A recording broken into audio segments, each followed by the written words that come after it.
Hello. Today I will read from Genesis 41, verse 1 to 16. Let's quiet our hearts and minds to enter the story and listen to God's voice for us today. After 2 whole years, Pharaoh dreamed that he was standing by the Nile, and behold, there came up out of the Nile 7 cows, attractive and plump, and they fed in the reed grass. And behold, 7 other cows, ugly and thin, came up out of the Nile after them and stood by the other cows on the bank of the Nile. Then the ugly, thin cows ate up the 7 attractive plump cows.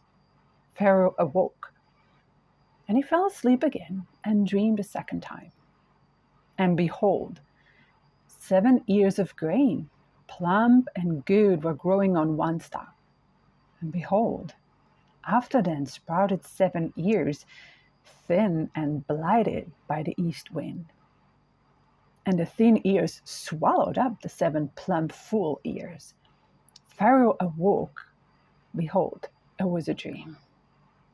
So in the morning his spirit was troubled, and he sent and called for all the magicians of Egypt, all its wise men. Pharaoh told them his dreams. There was no one who could interpret them to Pharaoh. Then the chief cupbearer said to Pharaoh, I remember my offenses today, when Pharaoh was angry with his servants and put me and the chief baker in custody in the house of the captain of the guard.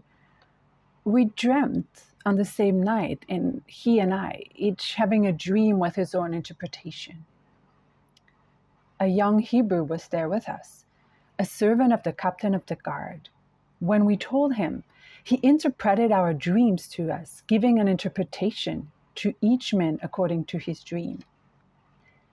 And as he interpreted to us, so it came about. I was restored to my office, and the baker was hanged. Then Pharaoh sent and called Joseph, and they quickly brought him out of the pit. And when he had shaved himself and changed his clothes, he came in before Pharaoh. And Pharaoh said to Joseph, I have had a dream, and there is no one who can interpret it. I have heard it said of you that when you hear a dream, you can interpret it. Joseph answered Pharaoh, It is not me. God will give Pharaoh a favorable answer.